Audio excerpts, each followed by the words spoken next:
Moscow की सर्द रात की चुप्पी जो कभी रूस की शान और शौकत और शक्ति का प्रतीक होती थी, अब एक रहस्यमय डर और साजिश का माहौल बन चुकी थी। राष्ट्रपति व्लादिमीर पुतिन का काफिला जो एफएसबी मुख्यालय की ओर बढ़ रहा था, सुरक्षा बलों के कड़े पहरे में था। हर कदम पर निगरानी रखी जा रही थी और ऐसा लग रहा था जैसे किसी भी खतरे को तुरंत नष्ट कर दिया जाए। लेकिन तभी अचानक एक भयंकर विस्फोट हुआ। धमाके की गूंज से राजधानी हिल गई और आग की लपटें आसमान में लहराई। राष्ट्रपति के सुरक्षा कर्मी तुरंत हरकत में आ गए, लेकिन चारों ओर अफरा तफरी मच गई। हर कोई भाग रहा था और सड़क पर जमा लोग बस सन्नाटे में थे, जैसे कुछ समझ ही ना पा रहे हैं। ये कोई सामान्य घटना नहीं थी, ये वही आरएस सीनेट लेमुजिन थी जिसे खास तौर पर राष्ट्रपति पुतिन की सुरक्षा के लिए डिजाइन किया गया था। इसकी मजबूती, सुरक्षा और संरचना पर कोई सवाल नहीं उठे थे।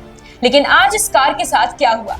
क्या ये महज एक तकनीकी खराबी थी या फिर इसके भीतर कोई गहरी साजिश भी छिपी थी? ये सवाल हर किसी के दिमाग में घूम रहा था। कुछ दिन पहले ही यूक्रेन के राष्ट्रपति व्लादिमीर जेलेंस्की ने एक सनसनीखेज बयान दिया था, पुतिन जल्द ही मारे जाएंगे और युद्ध का अंत होगा। क्या सिर्फ ये एक संयोग था या फिर एक गहरे राजनीतिक खेल की शुरुआत? दुनिया भर की नजरें मॉस्को पर थी और हर कोई इस घटना के मायने समझने की कोशिश कर रहा था। क्या ये विस्फोट एक संयोग था या फिर किसी बड़ी साजिश का हिस्सा?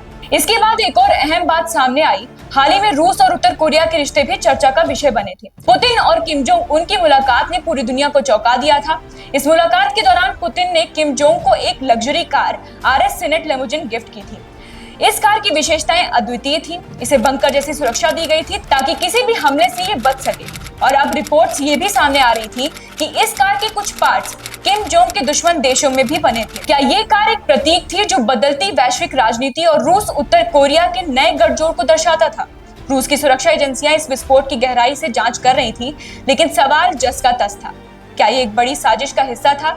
क्या ये विस्फोट सिर्फ शुरुआत था या फिर किसी एक बड़े युद्ध और शक्ति के संघर्ष की ओर इशारा कर रहा था? दुनिया भर की निगाहें मॉस्को पर थी और हर कोई इस रहस्य का पर्दाफाश करने के लिए बेचैन था।